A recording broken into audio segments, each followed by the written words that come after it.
Today, we are delving into the idea that not just is the universe alive, but the fact that the universe is becoming self-aware, and not just in general, but right here, right now on Earth.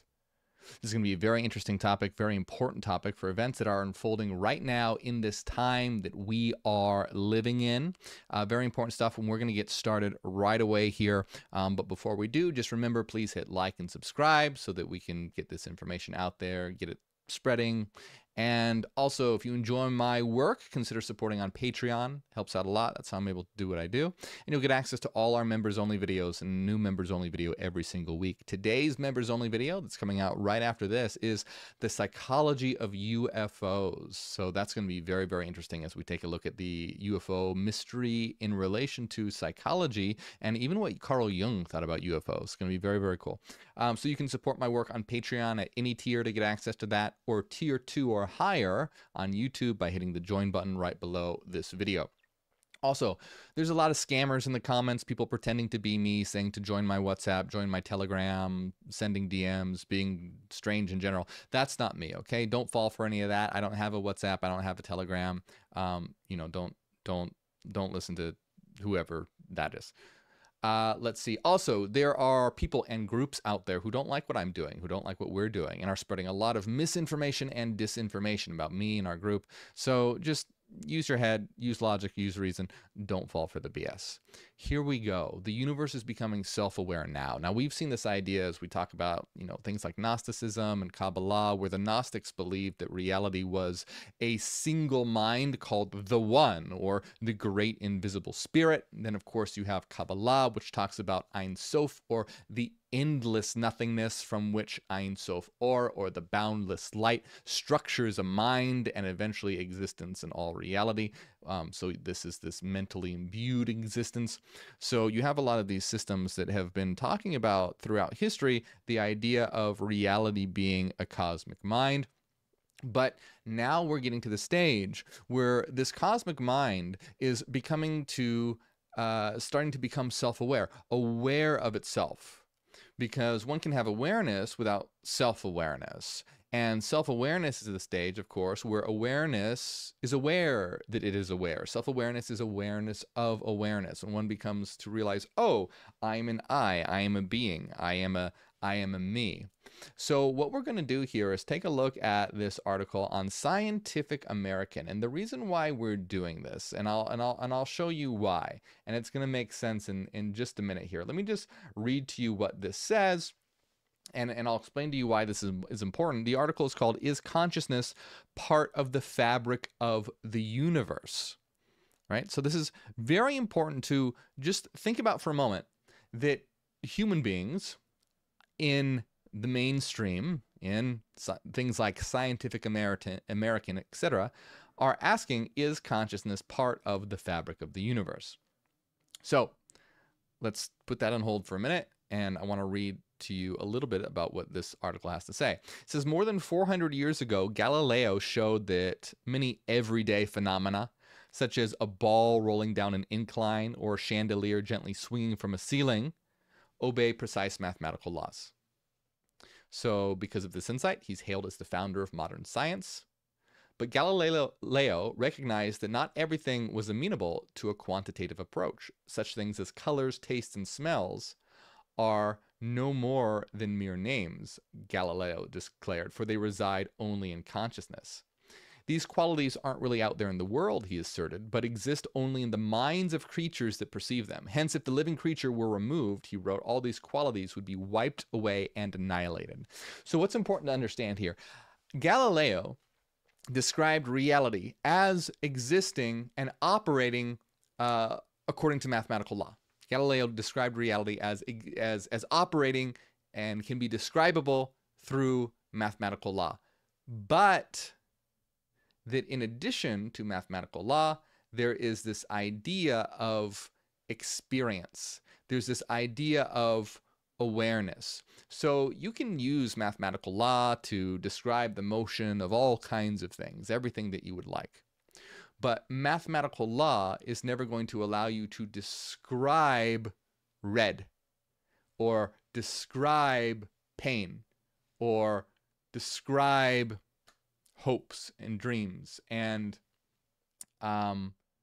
feelings, emotions, the taste of a sweet strawberry on your tongue, the tartness of a lemon. You can have equations that describe the structure of these things, how these things are structured and behave, but not the experience themselves, the qualitative experience. And this is important for what we're talking about here.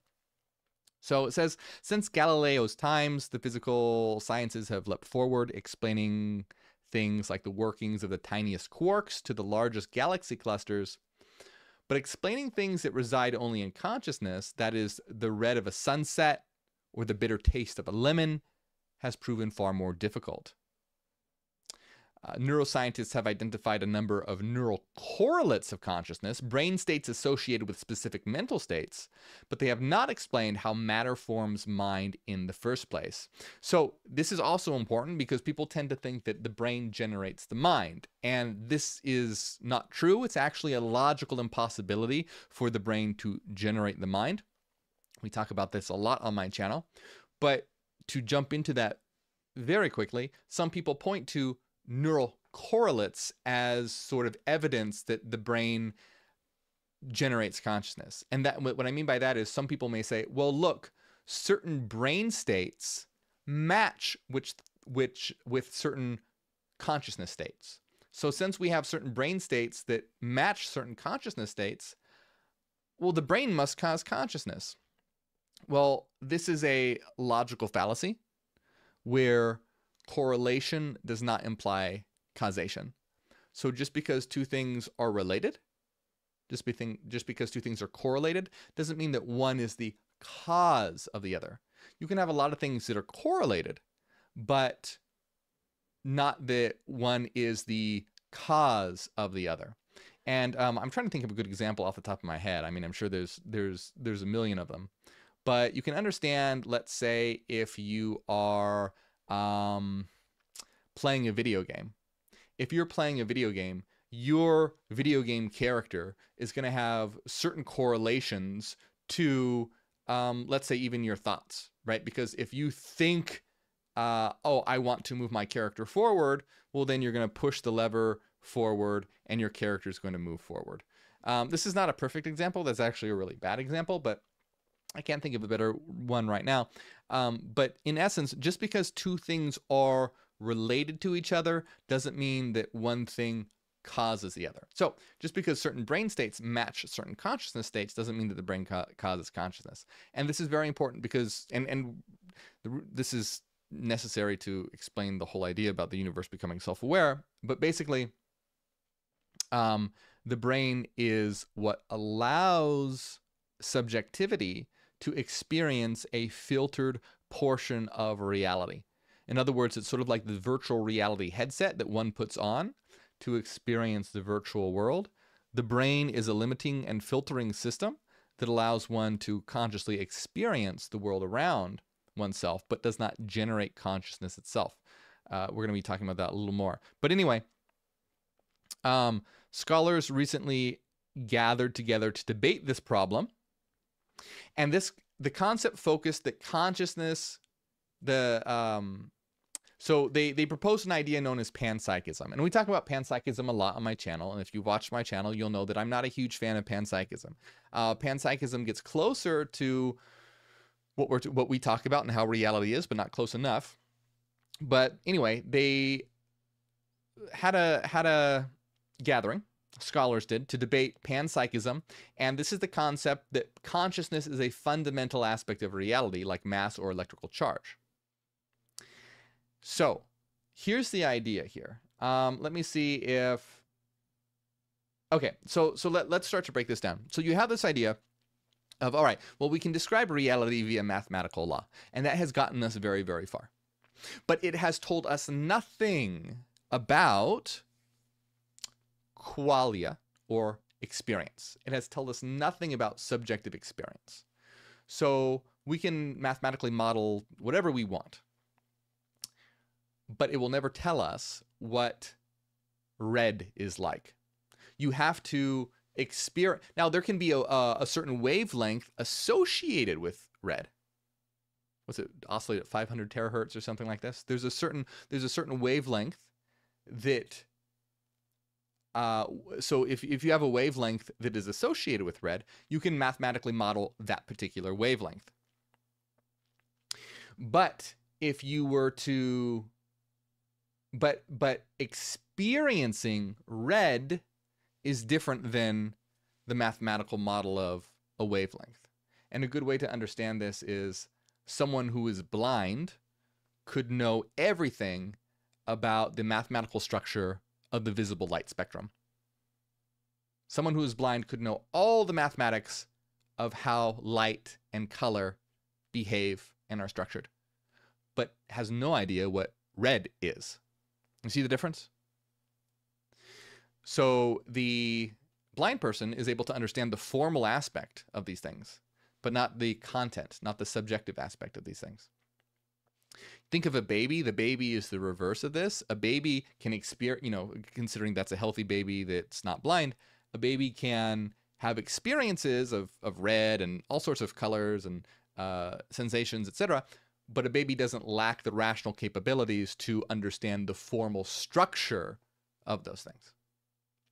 Okay, so here's the idea. The reason that science cannot explain subjectivity, consciousness, experience, the reason why science can't explain that is because they model reality on a world that's all about the structure, the form, and not the subjective element. They basically get rid of the subjective element. They want to say that all reality is based on external stuff called matter that is mind independent. And somehow the arrangement of this mind independent external substance somehow generates consciousness.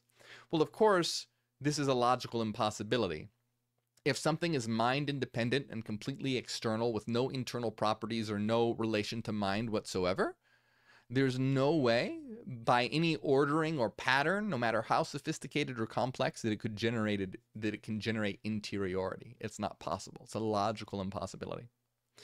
However, if you understand that reality is built on interiority and objectivity, then there are no problems.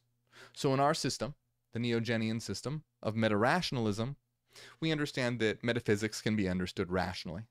And our position is that reality is a system of reason expressed as mathematical mind. So what does this mean? It means that reality is formally or structurally mathematical, but its content or qualitative aspect is experiential. So how is this possible? Well, this is simply possible because when it comes to experience and qualities and qualia, there's nothing that qualia needs to exist other than mathematical structure for it to be associated with so that it behaves in a rational way. Because we exist in a world with laws and structures. And so within this world of laws and structures, which is the only kind of world that can exist, no other kind of world is possible. All other worlds are impossible. So this is the only world that can exist. It's the only way reality can be. A lot of people think that reality can be different ways. It's like, oh, it could be this way, or it could be that way, or it could be this or this. No, reality can only be one way. It has to be mathematically and logically consistent and complete. And it has to adhere to rational principles. Anything else is literally impossible. So being that we have mathematical structure, we can also have experience, because experience requires nothing other than mathematical structure. So since we have experience that is now associated with mathematical structure, these experiences are formally consistent, and they have a formal aspect to them that is not violating any rational rule. So anyway, what this means is essentially that subjectivity and interiority is an intrinsic property of the system of reality that we exist in right now, because logically it must exist. Because logically it must exist because the only thing that it needs to exist, the sufficient conditions for its existence, are uh, a formal aspect. Now, some might think that a subjectivity is also required for to experience the qualia, and in a certain sense that's kind of true, but it's that they're coeval. In that as soon as experience arises, a subjectivity is automatically implied and exists, because we have a subjectivity which is a collection of experiences. So a subjectivity is a mathematical structure, a mathematical mind. And so being that we are, each one of us, a mathematical mind and a mathematical structure, every single one of us as a mathematical mind and a mathematical structure are automatically also a system of experiences as well. So we are a collection of mathematical structure and a collection of experiences, which is a subjectivity. So we are each eternal subjectivities in the form of mathematical structures. And these mathematical structures take on sinusoidal patterns, by the way. So you can also think of it as being a collection of frequencies. So all of us are a collection of sinusoids, a collection of frequencies. Same thing as saying mathematical structure, because sinusoids, frequencies are simply mathematical structure in relation to pure mathematical concepts. And so each one of us is one of these structures that is automatically imbued with subjectivity, because we are a collection of experiences as well. So basically what this means is, logically, reality is mathematical, and logically reality is also experiential as well. The system necessitates that these things exist. It is a logical necessity that reality is mathematical and experiential. It must happen. For it not to occur would be a violation of reason and thus impossible. So to put it this way, to put it in these terms, in our system, awareness, sentience, being able to experience what people call consciousness, we define it slightly differently, but what they would call consciousness in this article, what we would term as more like sentience, but consciousness is imbued within the system itself, because it is a logically necessary result. It has to exist. It must exist. Because it can exist, because it's tied to mathematical structure, and it forms an experiencing subjectivity, which is what we are. So in essence, things like subjectivity, energy, can never be created or destroyed, only transformed, because they're all different aspects of the same thing. Ultimately, subjectivity is energy, because experiences are tied to particles, not particles, but dynamic experiences. So experiences are tied to dynamic mathematical structures. And so we are a complete and consistent system of these mathematical structures that form an experiencing subjectivity, an experiencing entity. So the issue here is that science can never explain or never account for subjectivity, because subjectivity is not something that can be created. It is something that exists eternally by necessity of the logical system that reality is. And so in essence, we are eternal. We are eternal subjectivity. We are eternal mind. We are eternal subjectivity. We are eternal mind that has two aspects: the formal mathematical structure and the experiential aspect of it. Science, in the materialist view, would have to account for how subjectivity can exist from dead, inert, external properties, which is a logical impossibility. It's not possible, which is why they haven't been able to, ever, period. So let's see. But I'm getting a little sidetracked. We're talking about the universe coming to self-awareness right here, right now. The reason why we're talking about universe coming to self-awareness right here, right now, is, first of all, I want you to realize that we are a system of awareness. We are a mathematically structured system of awareness. That is what we are.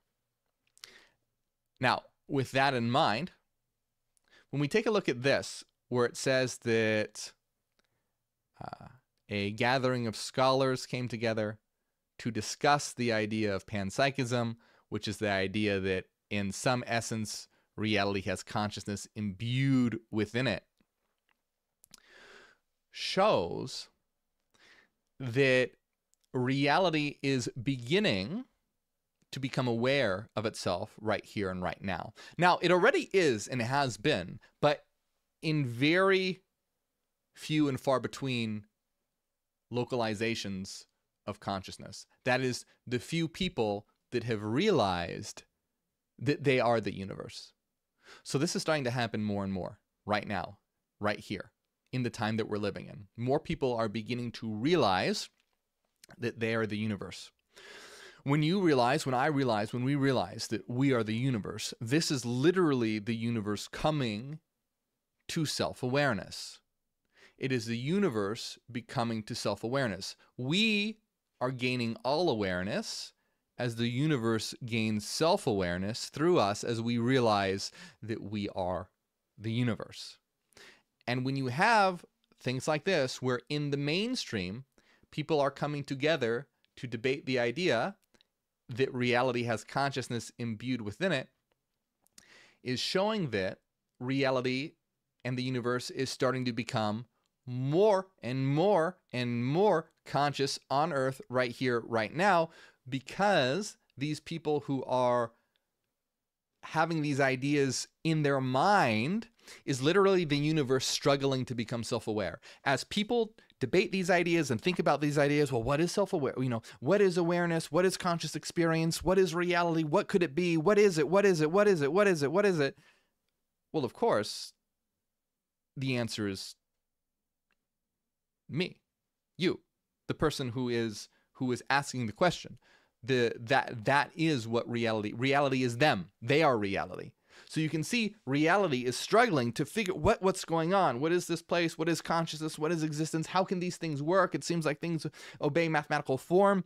But there seems to be more to reality than that. What is conscious experience? What does it mean to be a subjectivity? There must be more to life than matter. Well, what if consciousness is part of existence? What if consciousness makes up existence? Well, what if consciousness is absolutely fundamental? Well, what if everything is consciousness? Well, if everything is consciousness and I'm part of consciousness, that implies that, oh, wait, I'm conscious. I am consciousness. Everything is consciousness. Everything is me. Everything is us. I'm the universe. Oh, I'm the universe. And you see, this is the process that starts to happen, and different patterns start to get set off that ultimately become the individual recognizing itself as the universe. And this is the universe coming to self-awareness right here, right now. And this is a very exciting time to be alive. People are still very much struggling with this. They're, rubbing the sleep out of their eyes.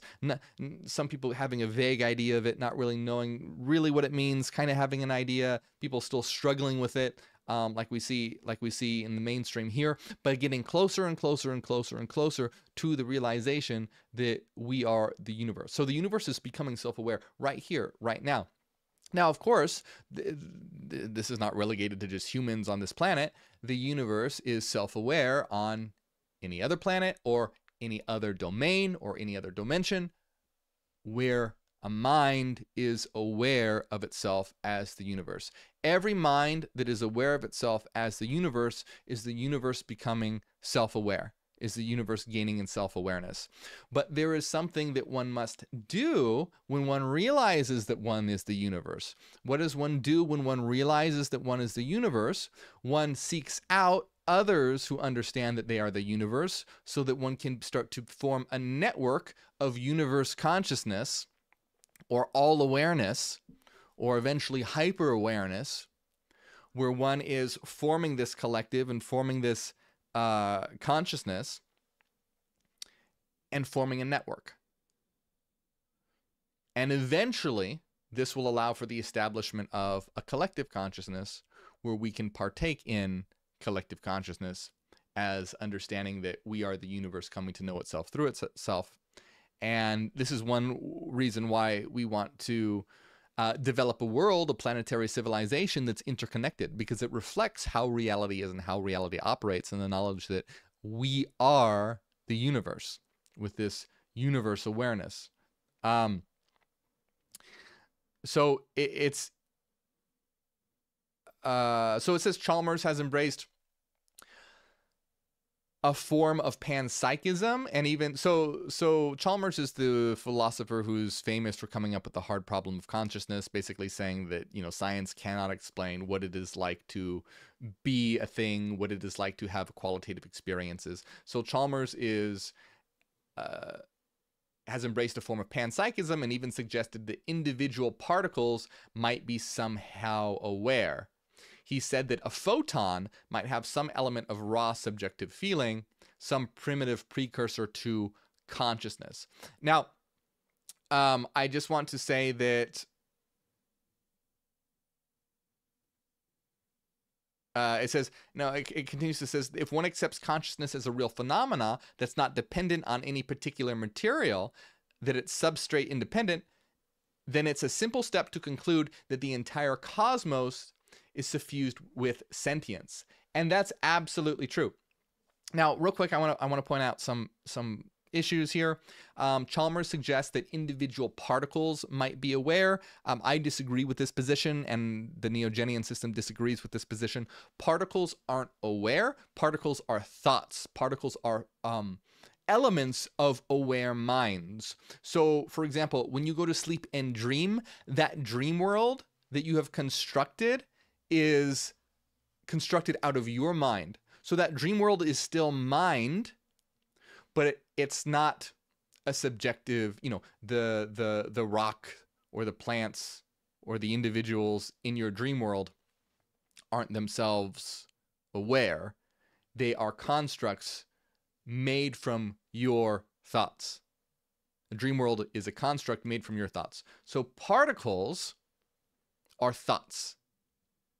Just like your dream world is composed of your thoughts, this reality is composed of our thoughts. And so it's our thoughts collectively together that form this reality and form this existence.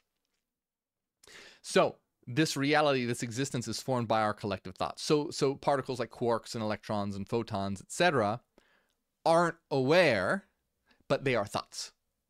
So they are mind and are related to sentience in that they are units of experience, but they are not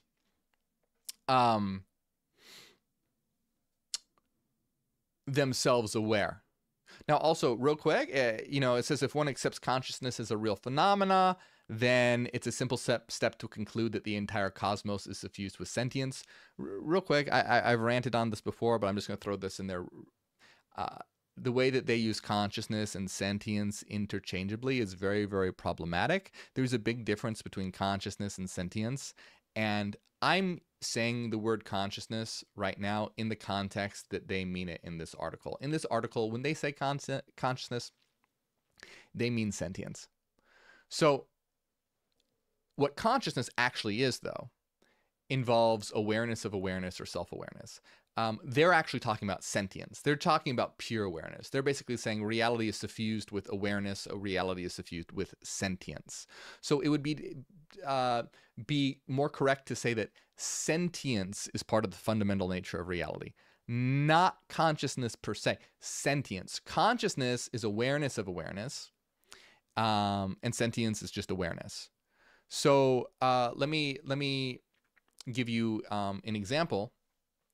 Right now, you are consciously aware of me talking to you right now. I hope, anyway. You are consciously aware of me talking to you, what I'm saying, if you're watching me on a screen, whatever. What you are not consciously aware of is how your right big toe feels at this moment.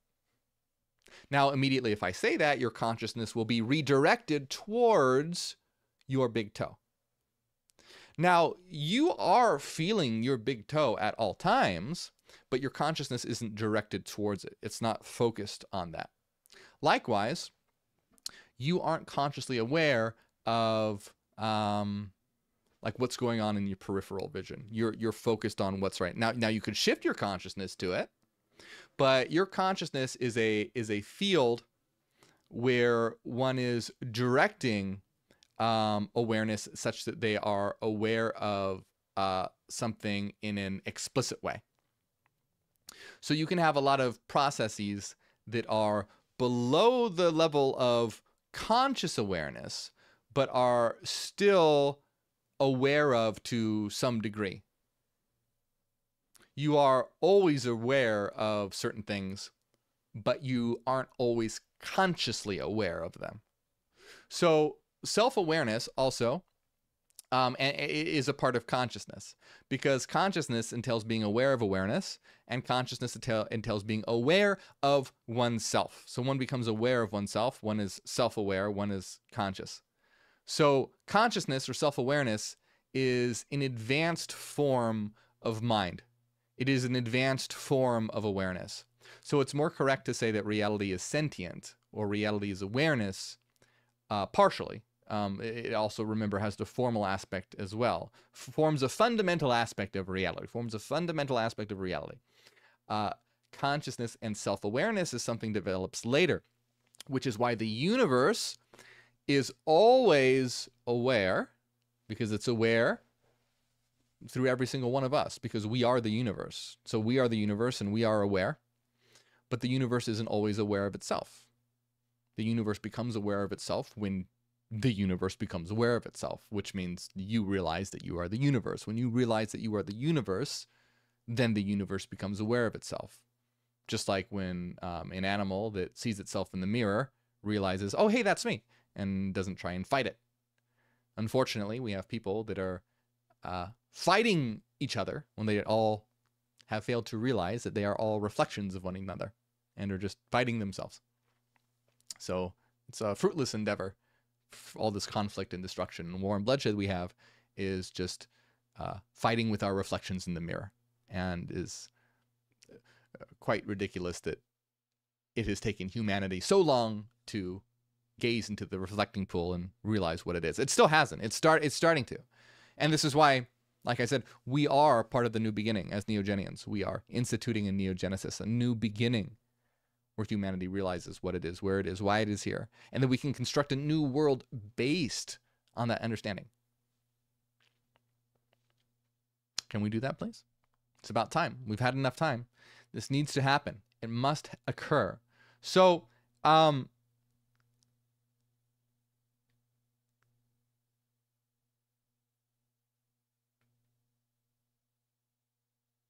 if we let me see which parts I want to discuss here. So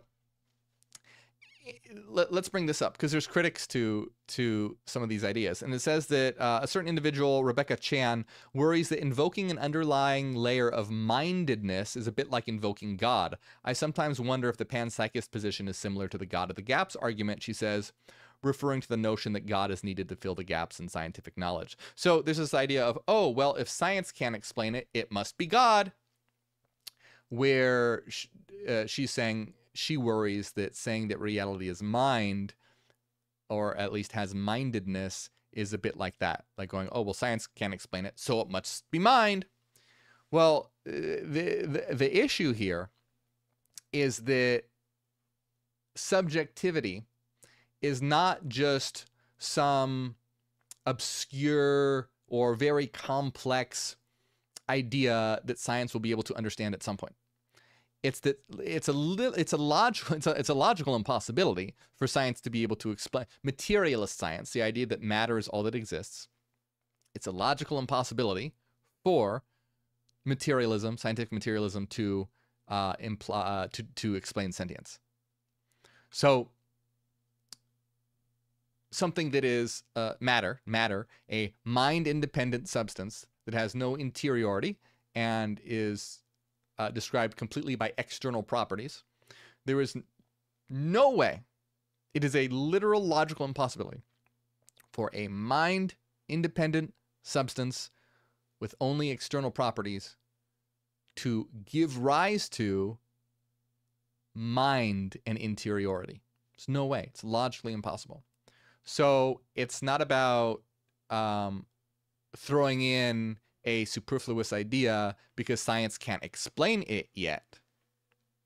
It's because the materialist paradigm is completely broken. Now, here's another thing that I want to put forward. It says other ideas were batted around. The idea of cosmopsychism was floated, roughly that the notion that the universe itself is conscious. We've talked about that before. Cosmopsychism comes close to our position. It's not exactly our position, but it comes close to our position. And that's the idea that the universe is conscious.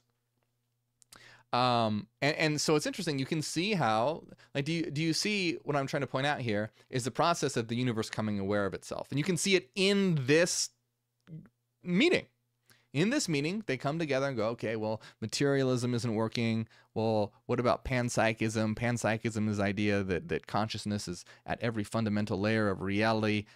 Maybe that's true. Well, hey, wait a minute. How about this idea of cosmopsychism? Cosmopsychism, that the idea, oh, well, the universe is conscious. You see, just one more little step is needed to go, and that's me, and you, and us, and all of us, right now, right here. Oh yeah, we created all this. We did this.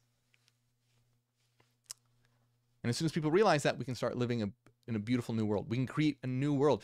We must have that consciousness first to be able to create that new world. It must start out as an idea in the mind before it can manifest in existence.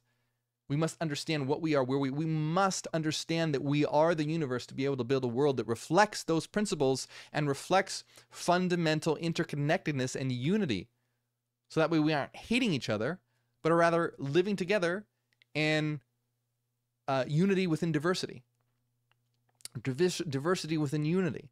Celebrating each other and learning from each other rather than hating each other and looking at each other as others and threats. Oh, that's different from me? That is other. That is a threat. No. Oh, that's different from me? Oh, that's interesting. I want to learn about what is different from me. Because really, it's just another aspect of me. It's a part of me that I haven't explored yet, because I am the universe and we are the universe and we are exploring each other. So anyway, you can see this, like, through these meetings, the universe is starting to become conscious of itself, starting to come to awareness of itself. Not quite there yet, but in other individuals, a lot of people who watch this channel, it's starting to become aware. And that's exciting, because then this is when we can build networks that reflect this consciousness and this understanding. And that's exactly what we aim to do. So, so they're talking about cosmopsychism, the idea that the universe itself is consciousness. And Paul Draper, a philosopher at Purdue University, talked subtly about an idea known as psychological ether theory. Now, this is very interesting. It says essentially that brains don't produce consciousness, but rather make use of this consciousness. In this view, consciousness was already there before brains existed, like an all-pervasive ether. Now, this is really interesting, and I may do a video on this because, again, this is close to our position. So we subscribe to brain filter theory. Brain filter theory says that the brain doesn't generate consciousness, but rather the brain limits conditions and filters consciousness. And remember, I am using the term consciousness here as sentience because it's just used so much incorrectly, and it'd be so confusing switching back to different words all the time. So just keep in mind, when I say consciousness, I mean just sentience and awareness in general. Okay? It's not super precise, but it's used sloppily and so much that makes it difficult to talk about.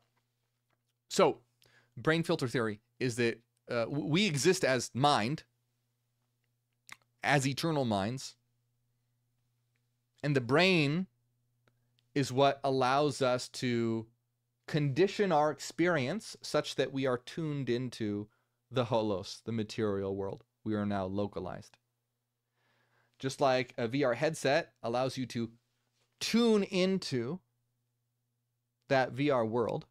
The VR headset doesn't generate your consciousness. No, the VR headset allows you to tune into the VR world. The brain allows you as a system of mind and experiences to tune your experiences to this domain. So that's brain filter theory, which we subscribe to, which is interesting, which is very similar to this idea of psychological ether, where brains don't produce consciousness, but rather make use of consciousness.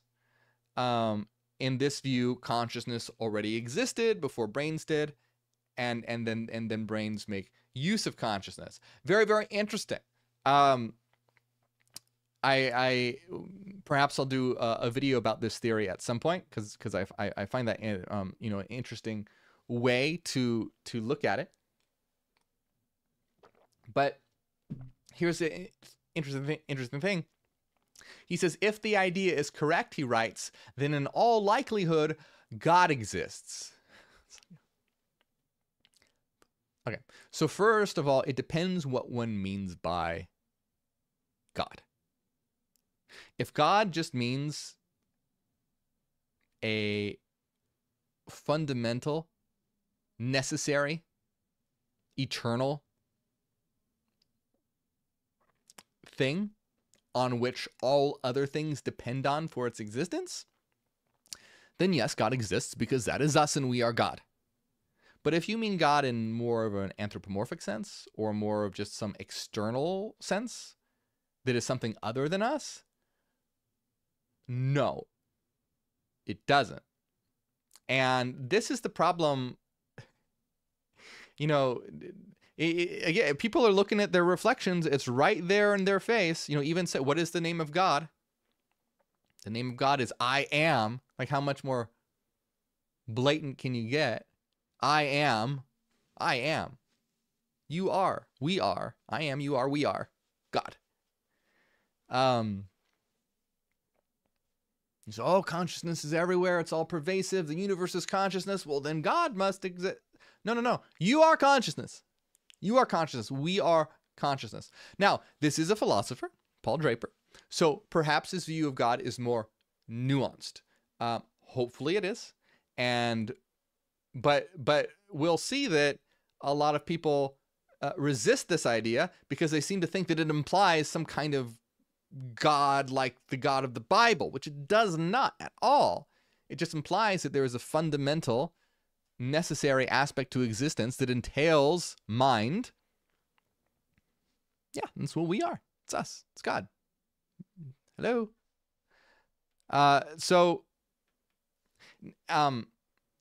I love. Let me see here. So Hoffman, a cognitive scientist at the University of California,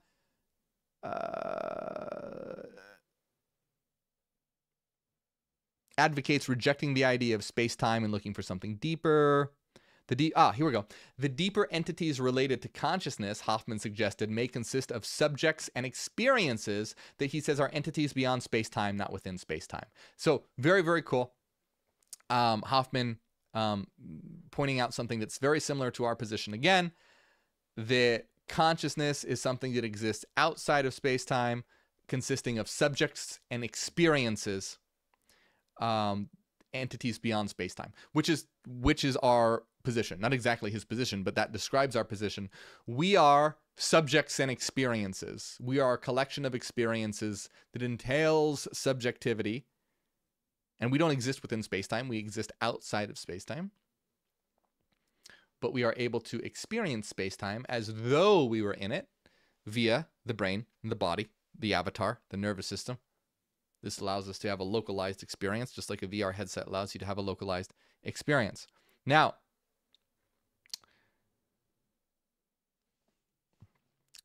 cool. Here, there's a couple more points I want to get to.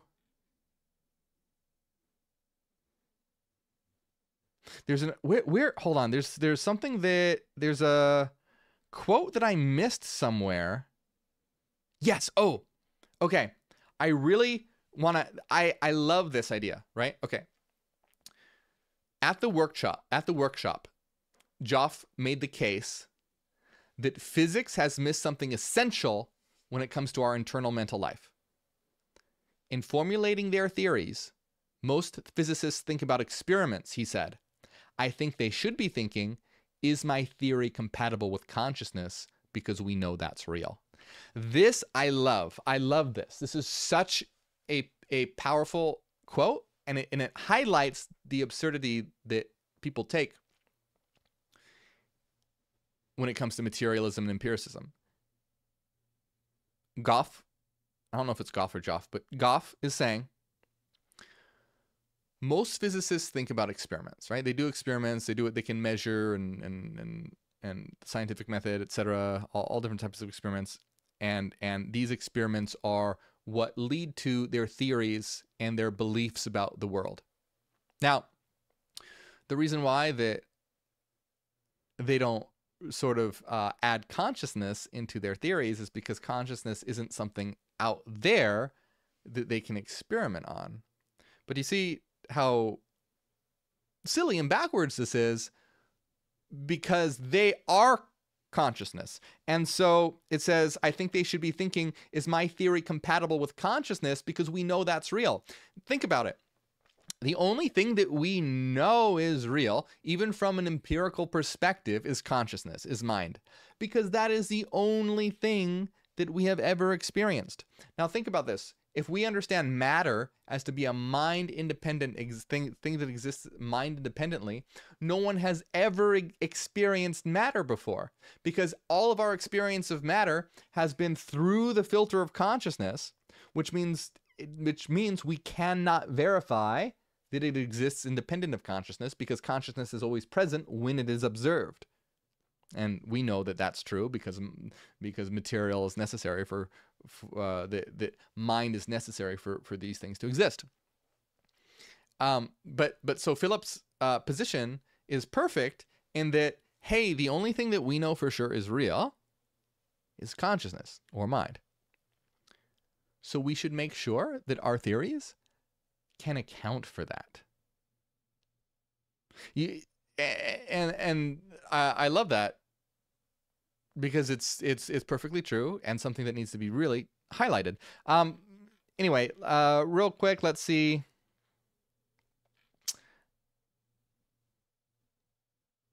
If all of this sounds like it couldn't have practical value, Goff raised the possibility that how we conceive of minds can have ethical implications. Take the question of whether fish feel pain. Traditional science can only study a fish's outwards behavior, not its mental state. To Goff, focusing on the fish's behavior is not only wrong-headed, but horrific, because it leaves out what's actually most important, what the fish actually feels. We're going to stop asking if fish are conscious and just look at their behavior.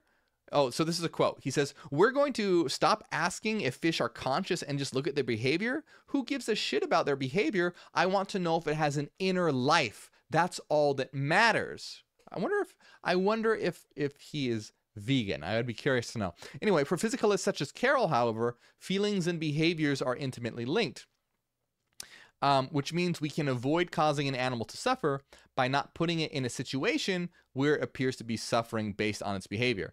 If there were no connection between them, behavior and feelings, we would indeed be trouble, but that's not our world.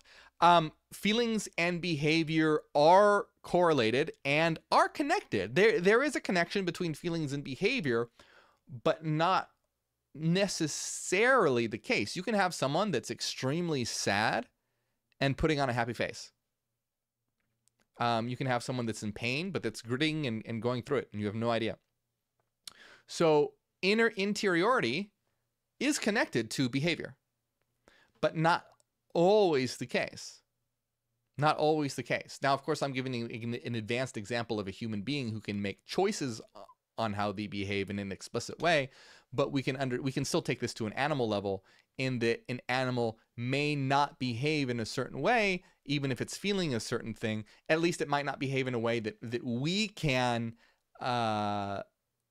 correlate to some particular inner feeling.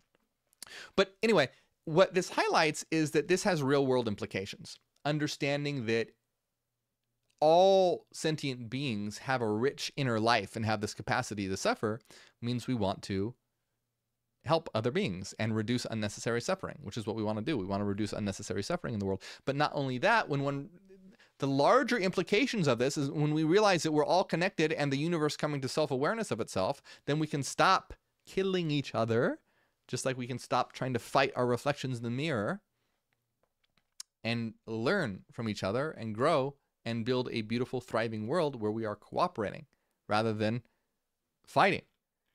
Now, interesting, one thing I want to put at this, it says, even those who lean towards panpsychism, the idea that consciousness is a fundamental aspect of reality, seem hesitant to dive into the deep end. As Garcia put it, in spite of the allure of a universe imbued with consciousness, quote, I would love to be talked out of it. And I see this is such a common recurring theme. We looked at this in Peter Joff's article as well, who said, I don't like this idea. I don't want it to be true, but it seems like it's true. And you have all these, thinkers who are like, yeah, it seems like it's true, but I would love it if it weren't. Such a crazy idea to me. And I think that this has something to do with, I think on some level, they think that if they believe that reality is inherently minded, that they have to believe in some creator God or some kind of external God. And that, it's very interesting to me how you can have all these, supposedly like, I don't know. It's such a leap. I don't know why. It must have to do with just like conditioning, because the leap from, oh, reality is mind to an external God exists doesn't logically follow. Of course, we can come to the conclusion that, oh, I am God. I am the universe. I am the absolute. And so are you. We are together united. We are the absolute, experiencing itself in diversity. So it's very interesting how you can see reality is struggling to come to know itself through these scientists and philosophers. But they're digging their heels in, their nails are scratching at the dirt as they're being dragged. It's such a struggle, and they're fighting it tooth and nail. And it's an interesting thing to watch, but it's frustrating, it's frustrating as well. And the reason why it's frustrating is because the world is in such a terrible state. If the world wasn't in such a terrible state, it'd be fine, and we just realize, oh, okay, well, let's people learn at a certain pace that they learn at, and that's fine. The problem is that humanity has thousands of years to learn this, and you've had enough people who have attained all awareness, universal awareness. You have enough people who have attained this, who have tried to tell humanity this and wake humanity up, and there's enough systems out there that talk about this. Humanity has had enough time, and the frustrating part is that the world is in a terrible state because of this struggle to come to self-awareness. So this is exactly why it's important for us to spread information that will kickstart this consciousness so that the universe can become more and more aware here on Earth now through us and every individual, and we can create a new world, a new beginning, a planetary civilization where we are no longer needlessly suffering, but we realize that all life is imbued with sentience